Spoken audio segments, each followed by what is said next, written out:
So I'll label these for us, and I'm going to label them as thrust, gravity, side force, lift, and drag.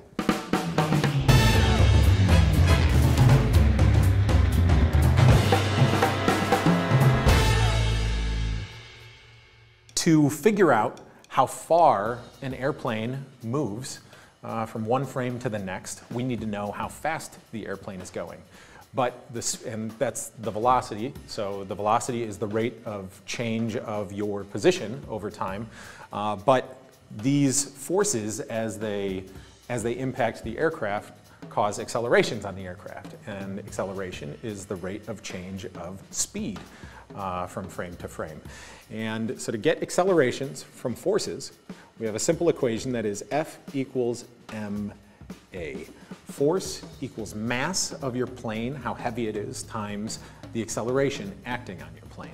Now in Scramble, because we're not trying to get perfect numbers, but we're rather trying to match the performance of one aircraft compared to another, roughly as they move through the sky, we try to simplify some things. So I am not actually interested in the mass of our airplanes. I'm assuming that throughout a whole Scramble match, the mass of your airplane isn't really changing that much. And similarly, I don't care precisely what the force is, but I do really care about this acceleration. So when we take these basic forces and we simplify them down instead of as like force values, but as acceleration curves for every plane, we can start to take two planes side by side. So we'll have your thrust, your side force, your lift, your drag, and then gravity we can forget because gravity in terms of acceleration is the same for every plane. So that part is out.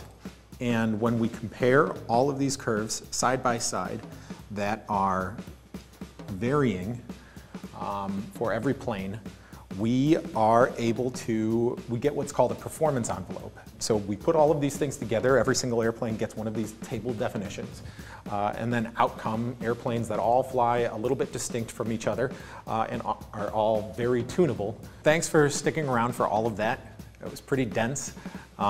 This was lesson 3, and it was on the flight physics and aerodynamics modeling in Scramble. If you want to learn more information about the details that we have in the flight physics, you can check it out on the website. And if you come back for the next lesson, I will teach you a little bit about how we take some of this physics that's kind of complex in flying an airplane and try to simplify it down and make it accessible for players who might not be so familiar with piloting airplanes themselves. So thanks for coming along, and I will see you for the next lesson.